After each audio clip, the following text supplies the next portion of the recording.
Bismillahirrahmanirrahim. Assalamualaikum warahmatullahi wabarakatuh.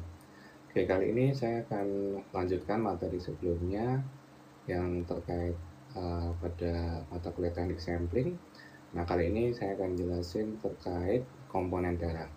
Ya, karena ketika kita membahas teknik sampling, maka kita akan tidak lepas dengan darah. Ya, makanya kali ini kita membahas tentang darah.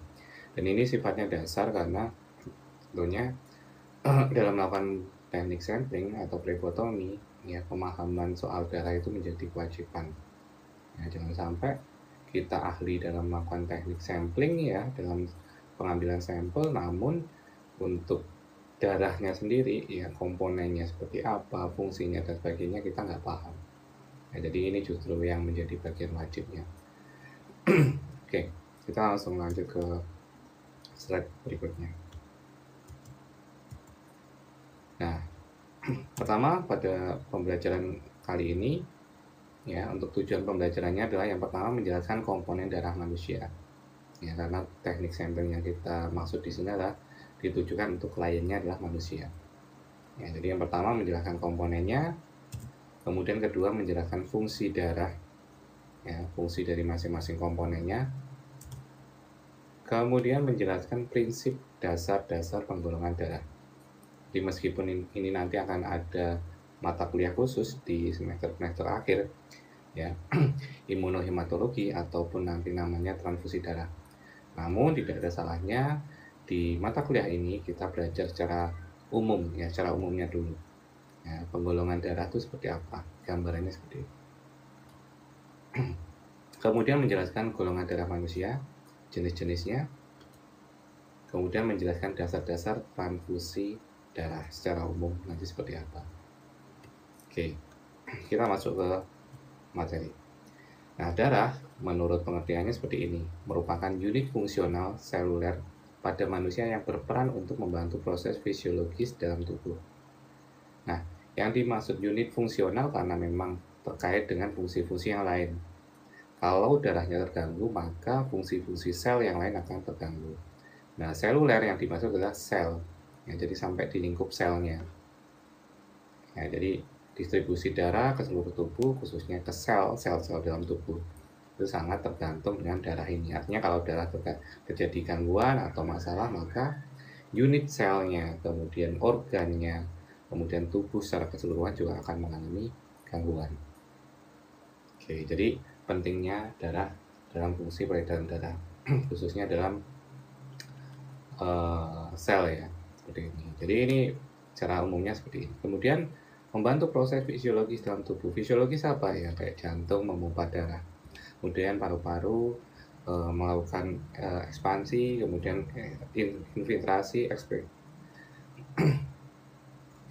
untuk membantu proses fisiologis dalam tubuh. Ya, jantung memompa yang membuat darah, kemudian paru-paru ya mengeluarkan dan memasukkan oksigen dan mengeluarkan CO2. Kemudian ekstremitas ya untuk kegiatan atau bergerak seperti itu dan seterusnya. Artinya masing-masing organ fungsi itu menjalani aktivitasnya ya bekerja sesuai dengan fungsinya jika darahnya ya darah yang mengalir dalam tubuh itu berjalan dengan baik, tidak ada masalah. Sebaliknya kalau darah itu mengalir dalam tubuh itu terjadi masalah, ada gangguan dan sebagainya, maka fungsi-fungsinya akan terganggu pula.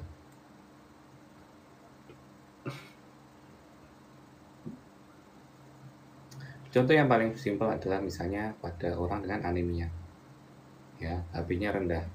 Maka yang terjadi apa? Maka orang tersebut gejalanya akan lemas, ya lemas dan biasanya akan cenderung untuk pingsan. Nah, dari hal kecil ini kita bisa menggambarkan ketika terjadi masalah pada darah, maka fungsi tubuh yang lain akan mengalami gangguan. Ya, yang seharusnya bisa beraktivitas, mungkin kuliah, kerja dan sebagainya, namun karena kondisinya tadi drop, HB-nya turun, kemudian ya tadi lemas, kemudian resiko pingsan atau mungkin bisa terjadi pingsan pada saat itu juga. Nah, jadi fisiologi tubuh sangat tergantung kondisi pada darah. Kita, ya. Oke, kita lanjut ke fungsinya. Yang pertama, fungsinya adalah mengangkut zat makanan dan oksigen ke seluruh tubuh. Ya, jadi kalau makanan secara fisik kita makan, kemudian sari-sarinya, vitamin, mineral dan sebagainya itu akan diserap oleh tubuh, ya diedarkan melalui sel. Nah, itu yang membawa dan mengedarkan ke sel tadi adalah darah ini. Jadi zat makanan, oksigen itu dibawa oleh darah. Oksigen ya jelas ya, karena di dalam darah itu khususnya eritrosit mengikat oksigen O2. Nah, O2 ini tentunya akan diedarkan ke seluruh tubuh melalui bantuan pompa jantung. Ya, jantung memompa, kemudian darah keluar ke seluruh tubuh, kemudian ada sisa metabolisme dan sebagainya kembali lagi ke jantung, kemudian untuk dibersihkan, dan di jantung itu nanti akan dikirim ke paru-paru untuk dikirim CO2-nya yang tinggi tadi untuk keluar ke dalam tubuh dan digantikan dengan O2 yang masuk. Kemudian dari paru-paru kembali ke jantung. Jantung memompa lagi darah yang bersih ke seluruh tubuh dan seterusnya.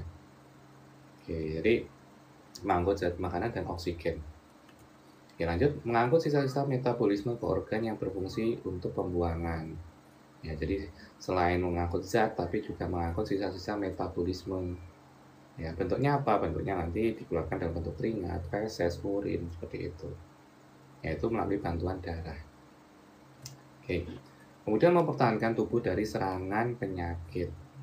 Ya, jadi darah itu seperti itu. Kenapa? Karena salah satu komponen darah ada leukosit, di mana fungsinya adalah fagosit. Fagosit itu adalah untuk makan atau memusnahkan bakteri, mikroorganisme dan sebagainya yang masuk ke dalam tubuh.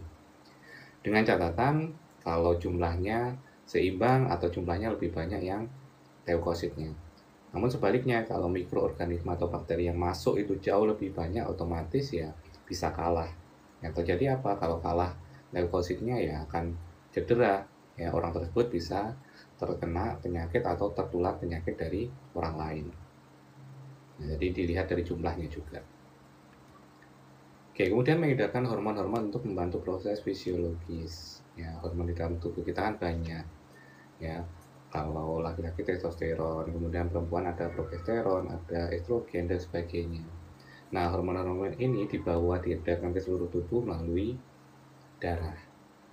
Ya, jadi dengan adanya darah ini diedarkan ke seluruh tubuh. Oke, kemudian menjaga stabilitas suhu tubuh.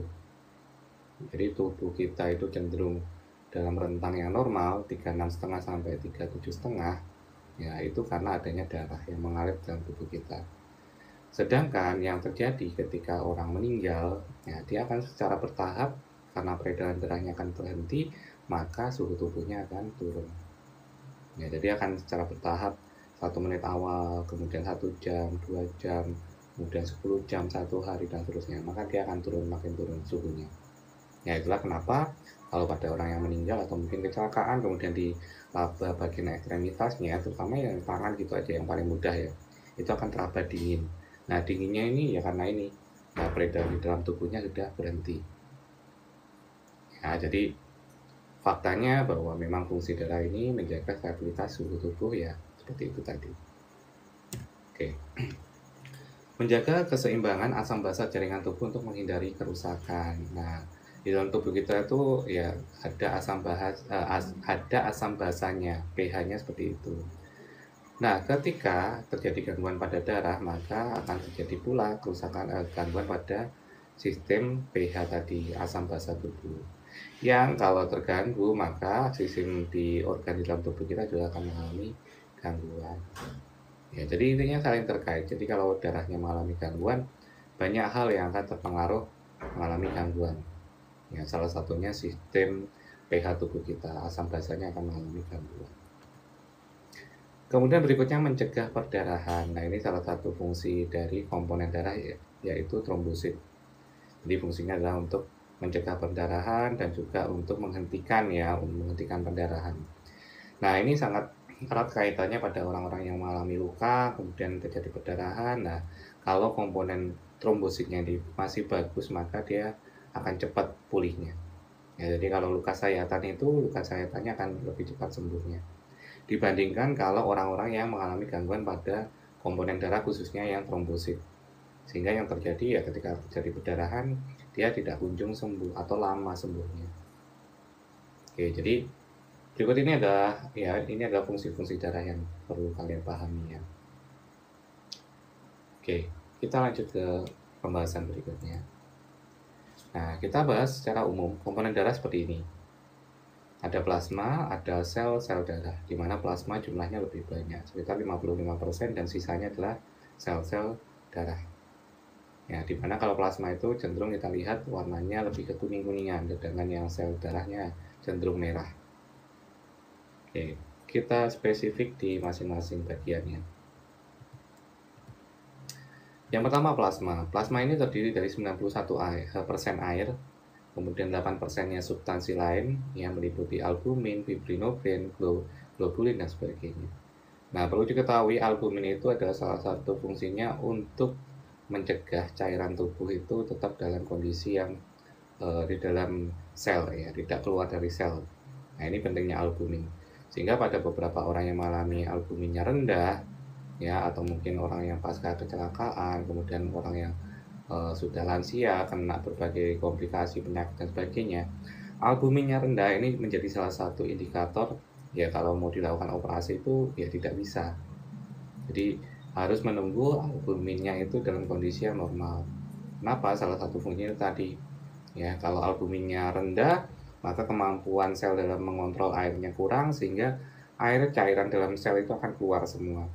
Yang terjadi apa? Orang-orang dengan albumin rendah itu dia akan bengkak di bagian kaki, tangannya, bagian perut, ya kan kelihatan bengkak. Nah, bengkaknya karena tadi kemampuan untuk mengikat cairannya itu ya rusak atau mengalami gangguan. Oke, albumin. Jadi ini sangat menjadi bagian yang penting. Fibrinogen, ya fibrinogen itu tentunya tadi untuk menutup ketika ada luka. Ya, jadi akan ada benang-benang fibrin yang fungsinya untuk menutup luka agar cepat pulih atau sembuh. Kemudian globulin sifatnya juga sama untuk pemulihan kondisi.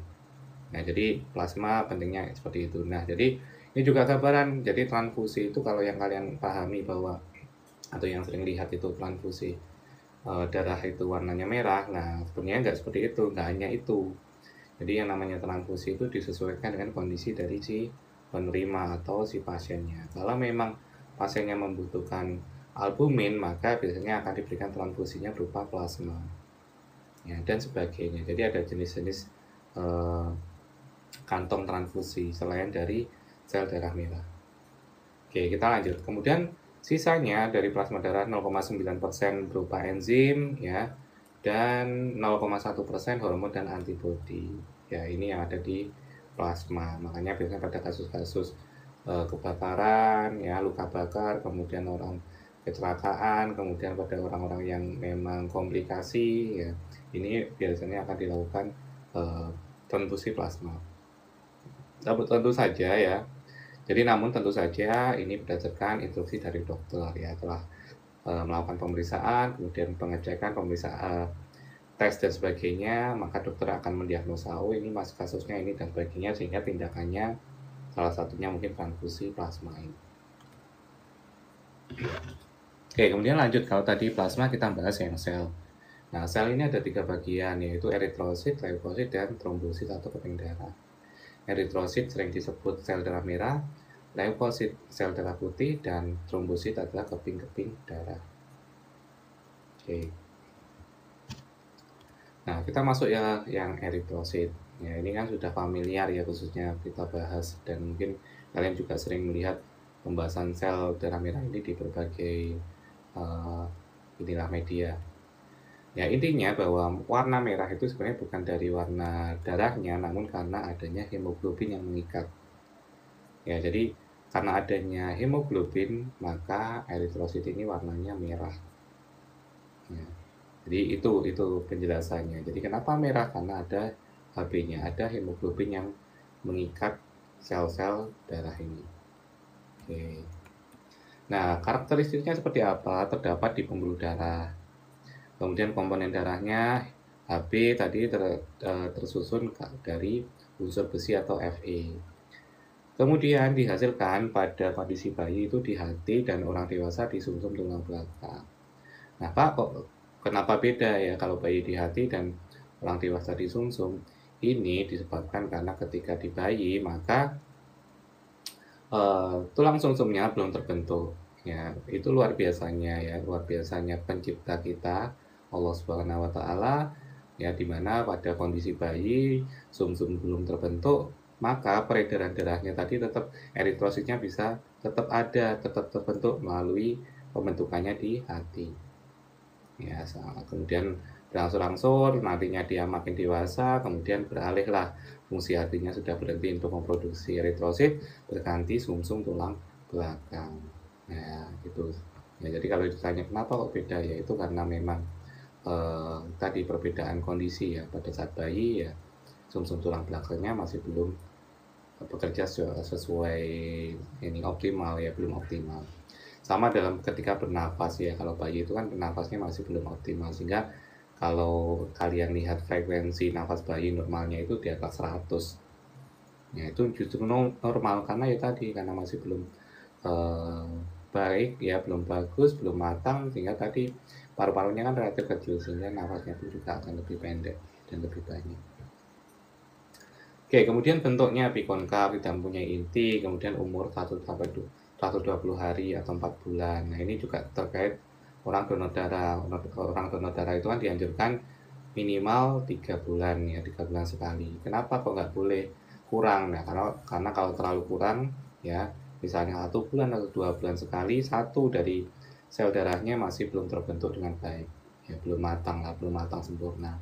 Kedua, juga kondisi fisik dari si pendonor ya, kalau terlalu sering maka otomatis dia akan bisa anemi ya. Anemi risikonya jauh lebih berat lagi ya.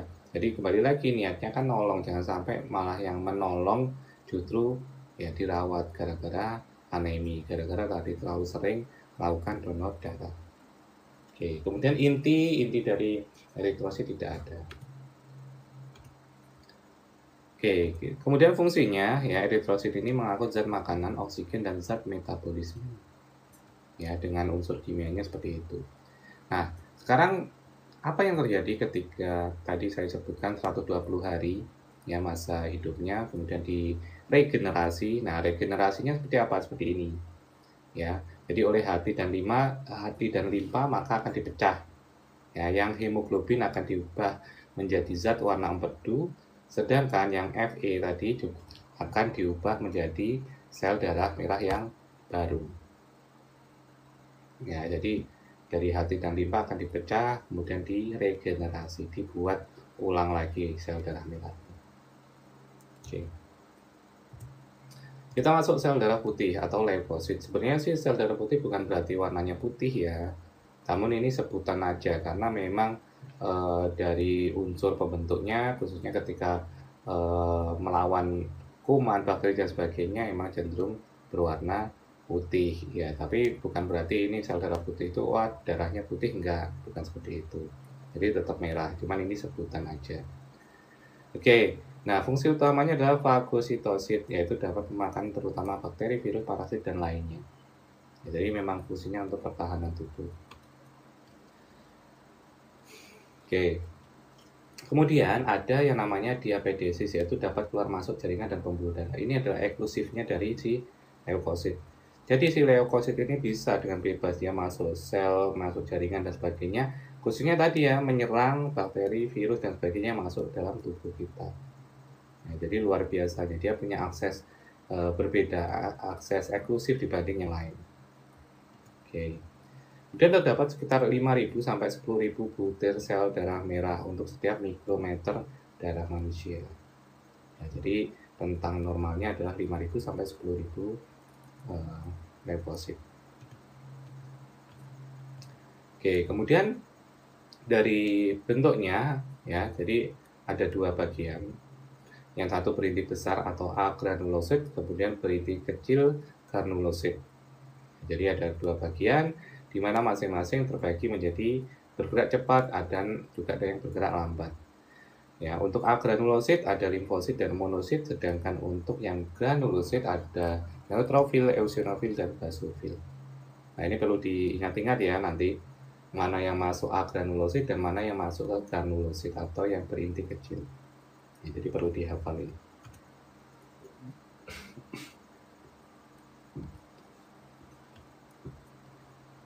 Oke, kita lanjut ke agranulosit yang berinti besar tadi. Ada limfosit dan monosit. Nah, di limfosit ini fungsi utamanya adalah untuk membentuk antibodi.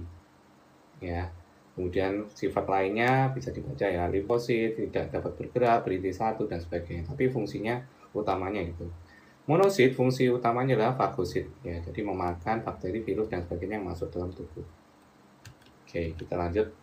Sedangkan untuk yang granulosit yang berinti kecil, ini ada neutrofil bersifat fagosit, kemudian eosinofil ya bersifat fagosit tapi lemah, kemudian ada basofil yang sifatnya ini lebih pada apa ya, evaluasi, bagian evaluasi. Jadi memastikan bahwa si virus atau bakteri dan sebagainya benar-benar sudah mati. Ya, jadi si basofil ini. Namun kembali lagi ya, tergantung jumlahnya, jumlah dan keganasan. Ya, kalau yang masuk itu jumlahnya ribuan, sedangkan yang ready tadi cuma 5.000, sedangkan yang masuk misalnya 20, 30.000 dan sebagainya, maka potensi kalahnya juga akan tinggi ya. Jadi dari banyaknya atau jumlahnya, kemudian juga dari keganasan dari bakteri atau virus yang masuk, itu sangat mempengaruhi ya kemampuan dari basofil ini menangani mikroorganisme atau tadi yang masuk ya. Oke, kemudian yang ketiga adalah trombosit keping atau keping darah. Jadi sel darah merah tadi kan ada, maaf, sel darah itu ada eritrosit, leukosit, dan keping darah atau trombosit. Ada 3 bagian. Oke, masa hidupnya 5-9 hari dan tentunya memainkan peran penting dalam proses penyembuhan luka ya keping darah ini. Oke, ini karakteristiknya terdapat dalam pembuluh darah, kemudian dihasilkan di sumsum tulang, kemudian berbentuk bulat lonjong, spindle, kemudian 5-9 hari usianya, dan intinya tidak memiliki inti. Ya, kalau kita lihat tadi ya bentuknya memang sesuai dengan namanya, keping-keping darah berupa kepingan. Oke, nah ini cara rangkumannya nanti bisa dilihat ya, antara eritrosit, leukosit, trombosit berdasarkan tempat, jumlah, ukuran dan sebagainya. Oke, kita lanjut aja. Oke, kemudian proses pembukaan darah. Nah, ini proses pembukaan darah ketika kalian luka ke sayap misalnya pisau, maka yang terjadi dalam kondisi normal, trombosit akan pecah, kemudian membentuk trombokinase. Ya, dari trombokinase ini dengan bantuan vitamin K dan ion kalsium, ya dia merubah menjadi protrombin. Protrombin ya kemudian pecah menjadi trombin. Nah, dari trombin ini akan berubah menjadi benang-benang yang namanya fibrinogen. Nah, benang yang lebih kecil lagi namanya fibrin. Nah, fibrin inilah yang akhirnya membantu mempercepat proses penutupan luka. Nah, ini dalam kondisi normal seperti ini. Oke, nanti untuk YouTube-nya bisa ditonton ya di link di bawah ini yang sudah saya sediakan, tinggal di copy paste kemudian dibuka di YouTube. Oke, kita masuk ya. Kalau tadi sudah kita bahas terkait komponen darahnya, kita bahas sedikit tentang sistem AB0 ya, atau ABO pada golongan darah. Nah, perlu diketahui ketika kita membahas golongan darah ada yang namanya agglutinogen dan agglutinil. Apa agglutinogen itu adalah antigen, sedangkan agglutinin adalah antibodi. Itu kuncinya. Ya, jadi agglutinogen adalah antigen, agglutinin adalah antibodi. Nah, itu yang dipegang dulu. Oke, kita lanjut dulu. Nah, ini kita akan pemahamannya di tabel ini. Nah, golongan darah manusia kan ada ini secara umum ya, A, B, AB, dan O. Ya, A, B, AB, dan O, ada 4 ini. Nah, agglutinogennya atau antigennya ini cara gampangnya adalah dia sesuai dengan golongan darah. Jadi kalau golongan darahnya A, agglutinogennya adalah A. Kalau golongan darah B, maka agglutinogennya B, dan kalau AB, A dan B. Namun khusus untuk yang O ini tidak punya agglutinogen atau tidak punya antigen. Ya, jadi seperti itu. Kemudian kita lanjut ke agglutinin. Agglutinin itu adalah antibodi. Artinya apa? Antibodi itu cara gampangnya untuk mengingat dia adalah kebalikan dari si golongan darah. Ya, jadi antibodi ini adalah kayak tamengnya. Yang dimaksud tameng itu seperti ini. Jika golongan darahnya A, maka dia hanya bisa menerima A. Dia tidak bisa menerima yang B. Ya, jadi ibaratnya dia sudah pakai tameng sehingga kalau ada B masuk nggak cocok nantinya. Ya, dilindungi ya. Di gitu. Jadi cara mudahnya dia berkebalikan dengan golongan darah. Kalau golongan darahnya B, maka antibodinya adalah A. Ya, jadi dia antibodi itu artinya dia nggak cocok dengan A, dia membatasi diri dengan A. Sehingga ketika mendapat donor A justru akan crash, akan terjadi gangguan pada darah si penerima. Oke. Kemudian sedangkan yang AB, ya dia tidak punya antibodi. Nah, karena dia tidak punya antibodi, maka semua golongan darah bisa menyumbangkan darah ke AB. Ya. A mau menyumbangkan darah ke AB bisa, yang B juga bisa, yang O pun juga bisa. Ya, ini kuncinya. Kemudian yang O sendiri, dia punya antibodi terhadap alfa dan beta atau A dan B. Maka yang terjadi apa? Karena dia membatasi diri membuat tameng untuk A dan B, maka dia tidak bisa ditransfusikan golongan darah yang ada A atau B-nya. Ya, sehingga apa? Pilihannya cuma satu, dia hanya bisa menerima dari yang golongan darah O. Ya, jadi seperti itu. Jadi O itu bisa mendonorkan ke semuanya, namun O itu hanya bisa menerima dari golongan yang sama, yaitu O juga. Oke, mudah-mudahan bisa dipahami ya. Jadi yang dipegang untuk pengingat adalah agglutinin adalah sama dengan golongan darah. Ya, kemudian kalau agglutinin adalah yang bertolak belakang dari golongan darah. Oke, selesai. Jadi kurang lebih seperti itu pembahasan komponen darah pada hari ini. Mudah-mudahan bisa dipahami, dan jika ada pertanyaan silakan nanti langsung aja WA ya, tanyakan masalahnya apa dan kita akan diskusi di situ. Oke, sekian dari saya, semoga bermanfaat. Wassalamualaikum warahmatullahi wabarakatuh.